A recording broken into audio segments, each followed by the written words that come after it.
Seoul, South Korea (AP), North Korean leader Kim Jong Un convened a key military meeting to discuss bolstering the country's nuclear arsenal and putting its armed forces on high alert, state media reported Sunday, in Kim's first known public appearance in about 20 days.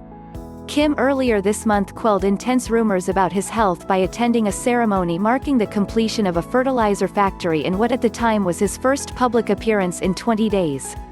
But he hadn't made another public appearance for around 20 more days until the North's official news agency said Sunday that he led a meeting of the Central Military Commission of the ruling Workers' Party.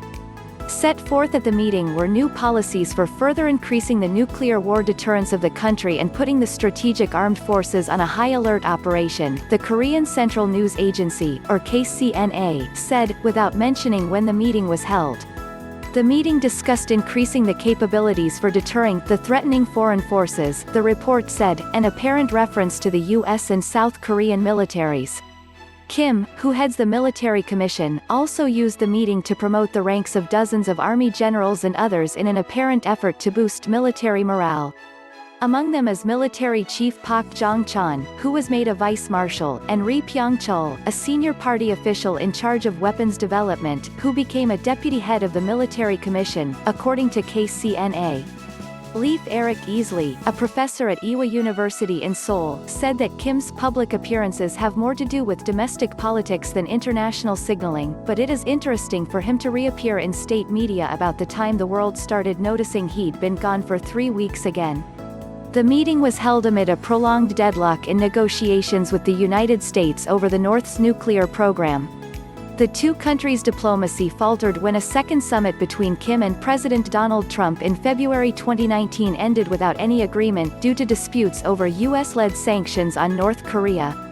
Frustrated over the lack of progress, Kim later said he would unveil a new strategic weapon and would no longer be bound by a self-imposed moratorium on nuclear and long-range missile tests. Kim hasn't followed through with those threats, though he did conduct a slew of short-range missile tests. On Sunday, the North's main Rodong Sinmun newspaper released photos showing Kim clad in his trademark dark Mao suit delivering a speech, writing on a document and pointing a stick at a board on the podium. Elderly military generals wearing olive green uniforms were seen taking notes as Kim, 36, spoke, something that's typical in North Korean state media distributed photos. Despite lingering rumors about Kim's health, South Korean officials have said he didn't undergo surgery or any other medical procedure. South Korea's spy agency recently told lawmakers that it believes the coronavirus pandemic had led Kim to avoid public activities, saying he appeared in public 17 times this year, compared with an average of 50 appearances in the same time period each year since he took power in late 2011. Form Yahoo!